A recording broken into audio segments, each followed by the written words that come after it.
ये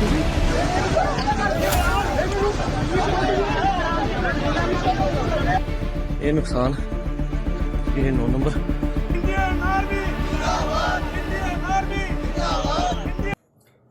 नमस्कार, मैं हूं जगत सिंह नवाना और आप देख रहे हैं सरिता टाइम्स।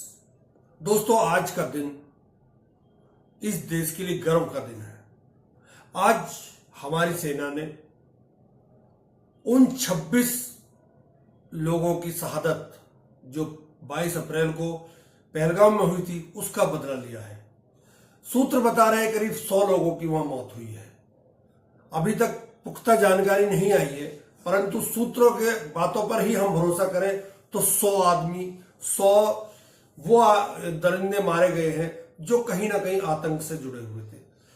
इनमें जैसे मोहम्मद का अजहर मसूद जो था, मसूद अजहर, उसके परिवार के 10 लोगों की हत्या हुई मरे हैं और उसके जो 4 और साथी थे उनकी भी मौत हुई है।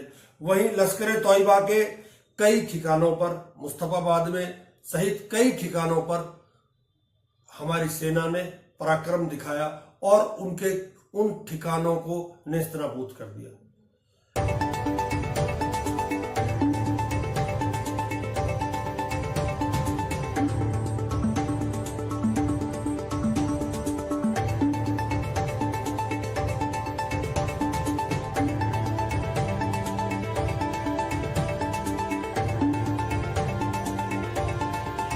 वो लगी होगी पाक आर्मी को और आईएसआई को।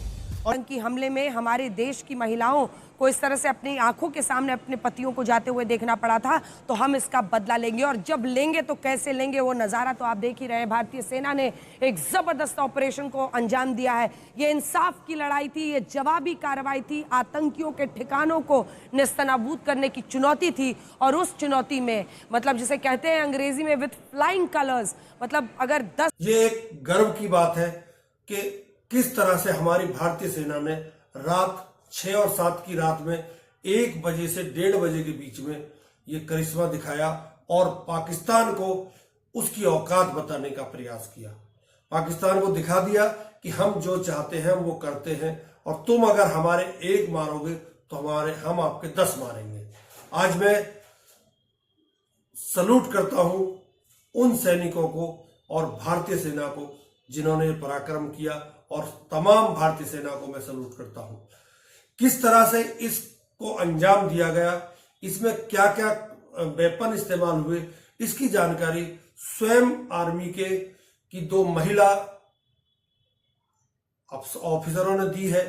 महिला इसलिए आई क्योंकि इसका नाम ऑपरेशन सिंदूर रखा गया था। इसी के तहत आज 2 एयरफोर्स की और 1 थल सेना की अधिकारी सामने आई और उन्होंने प्रेस को बताया। पूरा वीडियो आज आपको देखना पड़ेगा, तब आपकी समझ में आएगा कि आखिर भारत ने किस तरह पाकिस्तान को नेस्तनाबूद किया है, पाकिस्तान के उन अड्डों को नेस्तनाबूद किया है जहां से आतंकवाद पनप रहा था। पहले सुनिए क्या कह रही हैं ये सेना की अधिकारी। और मेरे साथ विंग कमांडर व्योमिका सिंह आज आपको 6 से 7 मई 2025 की रात 1:05 से 1:30 बजे के बीच भारतीय सशस्त्र बलों द्वारा अंजाम दिए गए ऑपरेशन सिंदूर के बारे में जानकारी देंगे। ऑपरेशन सिंदूर 22 अप्रैल को पहलगाम में हुए विभत्स आतंकवादी हमले के शिकार मासूम नागरिकों व उनके परिवारों को न्याय देने के लिए लॉन्च किया गया था। इस कार्रवाई में 9 टेररिस्ट कैंप्स को टारगेट किया गया और पूरी तरह से इसे बर्बाद किया गया। पाकिस्तान में पिछले 3 दशकों से टेरर इंफ्रास्ट्रक्चर का निर्माण हो रहा है। इसमें recruitment, indoctrination centres, training areas व लॉन्च पैड शामिल थे, जो पाकिस्तान और पाक अधिकृत जम्मू कश्मीर POJK दोनों में फैले हैं। Operation Sindoor was launched by Indian Armed Forces to deliver justice to the victims of Pahalgam terror attack and their families. 9 terrorist camps were targeted and successfully destroyed. Over the last 3 decades, Pakistan has systematically built terror infrastructure. It is a complex web of recruitment and indoctrination centers, training areas for initial and refresher courses, and launch pads for handlers. These camps are located both in Pakistan as well as Pakistan occupied Jammu and Kashmir areas. Some of the well-known training camps are located, as you can see on the screen. They are distributed from Savai Nala in the north, counting to approximately 21, ending at Bhagalpur to the south. इन लक्ष्यों का चयन विश्वसनीय intelligence सूचनाओं के आधार पर हुआ ताकि आतंक गतिविधियों की रीढ़ तोड़ी जा सके और यह खास ध्यान दिया गया कि निर्दोष नागरिकों और सिविलियन इंस्टॉलेशन को नुकसान न पहुंचे. The selection of these targets for Operation Sindoor was based on credible intelligence inputs and role of these facilities in perpetrating the terror activities. The locations were so selected to avoid damage to civilian infrastructures and loss of any civilian lives. This was done with due diligence, and the camps selected for targeting and their engagement will now be shown to you one by one. POJK के target मैं आपको बताना चाहूंगी. सबसे पहले सवाई नाला camp Muzaffarabad, जो कि POJK के लाइन ऑफ कंट्रोल से 30 किलोमीटर दूर है. यह एक लश्कर तौयबा का ट्रेनिंग सेंटर था. 20 अक्टूबर 2024 सोनमर्ग, 24 अक्टूबर 24 गुलमर्ग, 22 अप्रैल 2025 पहलगाम, इन हमलों के आतंकियों ने यहीं से प्रशिक्षण लिया था. सैयदना बिलाल कैंप मुजफ्फराबाद, यह एक जैश ए मोहम्मद का स्टेजिंग एरिया है. यह हथियार विस्फोटक और जंगल सर्वाइवल ट्रेनिंग का केंद्र भी था. गुलपुर कैंप कोटली, यह LOC से 30 किलोमीटर दूर था. लश्कर तौयबा का बेस था जो रजौरी पुंछ में सक्रिय था. 20 अप्रैल 2023 को पुंछ में और 9 जून 2024 को तीर्थ यात्रियों के बस हमले में यहीं से आतंकी को ट्रेन किया गया था.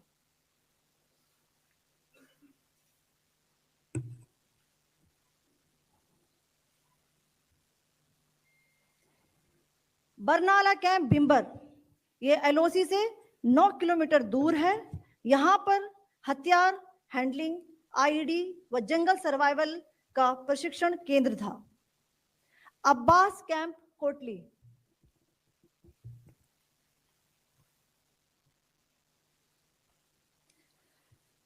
यह LOC से 13 किलोमीटर दूर है. लश्कर तौयबा का फिदाइन यहां तैयार होता था. इसकी कैपेसिटी 15 टेररिस्ट को ट्रेन करने की थी.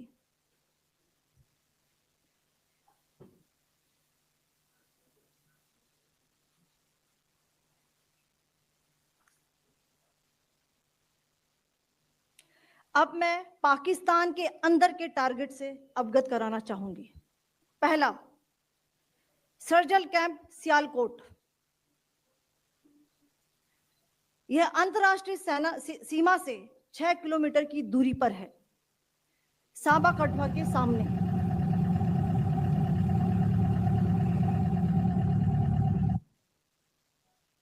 मार्च 2025 में जम्मू एंड कश्मीर पुलिस के 4 जवानों को की जो हत्या की गई थी, उन आतंकवादियों को इसी जगह पर ट्रेन किया गया था. दूसरा, महमूना जाया कैंप सियालकोट, यह 18 से 12 किलोमीटर IB से दूर था. हिजबुल मुजाहिदीन का बहुत बड़ा कैंप था. यह कठुआ जम्मू क्षेत्र में आतंक फैलाने का नियंत्रण केंद्र था. पठानकोट एयरफोर्स बेस पर किया गया हमला भी इसी कैंप से प्लान और डायरेक्ट किया गया था. मरकज ताइबा मुरीद के, यह IB से 18 से 25 किलोमीटर दूरी पर है. 2008 के मुंबई हमले के आतंकी भी यहीं से प्रशिक्षित हुए थे। अजमल कसब व डेविड हेडली भी यहाँ ट्रेन हुए थे।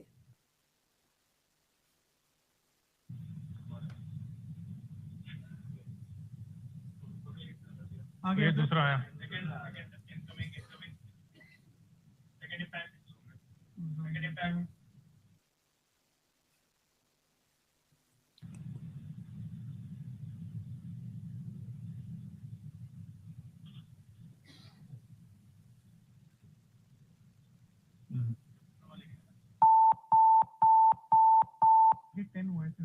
टारगेट 10 हुआ, एंक्लोजर सेम ही है, 7 it is hit the target. हाँ हाँ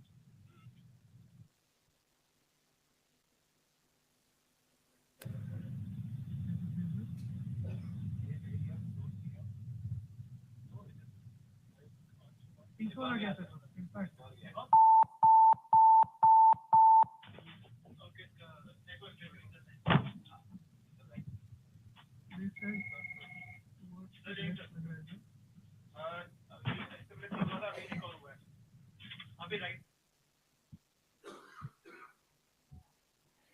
मरकज सुभान अल्लाह भावलपुर ये इंटरनेशनल बाउंड्री से 100 किलोमीटर दूर है।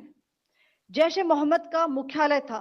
यहाँ पर रिक्रूटमेंट, ट्रेनिंग व इंडॉक्ट्रिनेशन का केंद्र भी था। शीर्ष आतंकी अक्सर यहाँ आते थे। मैं आप सबको बताना चाहती हूँ कि किसी भी सैन्य ठिकाने का निशाना नहीं बनाया गया और अभी तक किसी तरह की नागरिक क्षति की रिपोर्ट नहीं है। धन्यवाद। जय हिंद। जितना अटैक भारत ने किया है, बताया जा रहा है, अभी आपने सुना इन सेना के अधिकारियों ने बताया कि 9 स्थानों पर अटैक किया गया था और पाकिस्तान बोल रहा है कि नहीं हमारे 6 स्थानों पर किया गया। चलिए मैं 6 भी मान लेता हूं। हुआ तो तेरा नुकसान तो हुआ, तेरे ऊपर गाज तो गिरी। अहमदपुर ईस्ट में मस्जिद सुभान को निशाना बनाया गया। यहां पे 4 स्ट्राइक्स की गई। यहां पर 5 बेगुनाह पाकिस्तानियों ने शहादत नसीब की। इनमें एक 3 साल की मासूम बच्ची भी शामिल है। 2 बालिग मर्द हैं, 2 बालिग खवातीन हैं। 31 यहां पे मासूम शहरी इंजर्ड हुए हैं, जख्मी हैं, जिनमें 25 मर्द हैं और 6 खवातीन हैं। यहां पे एक मस्जिद शहीद हुई है और इसके अलावा 4 जो क्वार्टर्स हैं जिनमें मासूम लोग रह रहे थे और फैमिली क्वार्टर्स थे 7 लोगों के, जो सिविल आबादी थी, उसमें नुकसान पहुंचा है। मुजफ्फराबाद में शाही वाली नाला ये जगह है। यहां पे मस्जिद बिलाल को निशाना बनाया गया। 7 इंपैक्ट हुए यहां पे दुश्मन की तरफ से। उसमें एक बच्ची जख्मी हुई है और एक मस्जिद जो सी है वो शहीद हुई है और उसको नुकसान पहुंचा है। कोटली, यहां पे मस्जिद अब्बास को निशाना बनाया गया। यहां पे 5 स्ट्राइक्स हुई हैं। 2 यहां पे शहीद हैं, एक 16 साल की बच्ची और एक 18 साल का बच्चा। इसके अलावा एक मां और उसकी बेटी जख्मी हैं इस वक्त। मुरीद के यहां पे मस्जिद उम्मुल कुरा को निशाना बनाया गया। 4 स्ट्राइक्स की गई। एक शहीद है मर्द, एक मर्द इंजर्ड है, जख्मी है। 2 यहां पे लोग मिसिंग है। अभी मस्जिद जो सी है वो शहीद की गई है और इर्द गिर्द की आबादी में जो क्वार्टर्स हैं गरीब लोगों के, उनको नुकसान पहुंचा है। पाकिस्तानी और इंडिया ने जंग शुरू कर दी है। अभी मेरे बहावलपुर सिटी के अंदर मौलाना मसूद अजहर साहब के जो है मदरसा है उसके ऊपर 4 मिसाइल दागे गए हैं। 4 मिसाइलों के साथ हमला किया गया है मौलाना मसूद अजहर साहब के मदरसे के ऊपर। हम अपनी अफवाज पाकिस्तान के साथ खड़े हैं, लेकिन मेरा सवाल है कि हमारी एजेंसीज कहाँ सोई हुई थी, हमारी अफवाज पाकिस्तान कहाँ सोई हुई थी जब ये हमला हुआ। मुजफ्फराबाद की भी खबर आ रही है कि मुजफ्फराबाद वाली साइड पर भी ये अटैक हुआ है, लेकिन सबसे पहले मेरे बहावलपुर सिटी के अंदर अटैक हुआ है। ब्लास्टिक मिसाइल के साथ उन्होंने हमला किया है मौलाना मसूद अजहर साहब के मदरसे के ऊपर। 4 मिसाइल मारे गए हैं। अभी ये कहना कबल वक्त है कि गोया कितनी सच्चाई है इस खबर के अंदर, किस साइड से ये मिसाइल आए हैं, ये अभी कंफर्म होना बाकी है। लेकिन ये कंफर्म न्यूज़ है कि उनके मदरसे के ऊपर 4 मिसाइल मारे गए हैं। पाकिस्तान जिंदाबाद, पाक फौज जिंदाबाद, इमरान खान जिंदाबाद। यहाँ मुजफ्फराबाद में हम सोए हुए थे, हमें आवाज़ें वगैरह आई हैं यहाँ पर कि इंडिया ने शायद इस इलाके को टारगेट करने की कोशिश की है, गोलाबारी वगैरह की है, लेकिन सारे कुछ के बावजूद शहरियों के हौसले बहुत बुलंद हैं और लोग पुरज़म हैं और किसी भी तरह किसी ने हौसला नहीं खोया, बल्कि लोग जो है वो यहाँ पर रोडों पे कह के लगा रहे हैं, खुश हो रहे हैं। अगर जो छोटा मोटा खौफ और आस होता है, लेकिन लोग जो है इस खौफ को कहीं भी अपने अंदर लाने की कोशिश नहीं कर रहे। मैं ये समझता हूँ कि भारत की बुज़दिलाना कार्रवाई है, अगर वो गोलाबारी के ज़रिए, तोफाने के ज़रिए, एयर स्ट्राइक के ज़रिए या किसी भी ज़रिए पब्लिक को हरासा करने की कोशिश करेगा तो उसको इसमें नाकामी होगी। आज़ाद रियासत तेरा नुकसान तो हुआ, तेरे ऊपर गाज तो गिरी, अब सवाल यहां इस बात का नहीं है कि कितना नुकसान हुआ पाकिस्तान का या भारत का पराक्रम कितना बढ़ा। सवाल इस बात का है कि जो हमारे 26 सैनिक मारे, 26 भारतीय मारे गए थे पहलगाम में, उनकी आत्मा आज जरूर खुश हुई होंगी और उन्हें भी लग रहा होगा कि आज आखिर हमें न्याय मिला है। इसके लिए मैं सेना को बार बार सैल्यूट करता हूं और अपने नेतृत्व को भी बधाई देता हूं और सारे विपक्ष को बधाई देता हूं जो इस दुख की घड़ी में पूरी तरह से हमारी सरकार के साथ खड़े रहे और कंधे से कंधा मिलाकर। ऐसे में विपक्ष का साथ मिलने के बाद सरकार ने जो कदम उठाया है वो निश्चित रूप से भारत को एक अच्छी स्थिति में खड़ा कर पाएगा, ऐसा मेरा मानना है।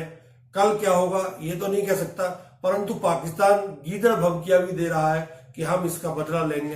तुम क्या बदला लोगे, छोड़ दो इन बातों को। उधर अजहर मसूद रो रहा है कि अच्छा होता मैं भी मर जाता। तुझे अजहर मसूद ये याद नहीं है तेने कितने माओ के बेटों को मारा है, कितनी बहनों के सिंदूरों को उजाड़ा है। आज तू रो रहा है अपने 10 परिवार के 10 लोगों की मौत से। अभी और मरेंगे, क्योंकि कहावत है ना, जो जैसा बोएगा वो वैसा ही काटेगा। आज पाकिस्तान में हाहाकार मचा हुआ है और हिंदुस्तान आज हिंदुस्तानी सेना की जय जयकार कर रहा है। हम भी जय जयकार कर रहे हैं, आप भी करिए। बहुत बहुत धन्यवाद। जय हिंद, जय भारत।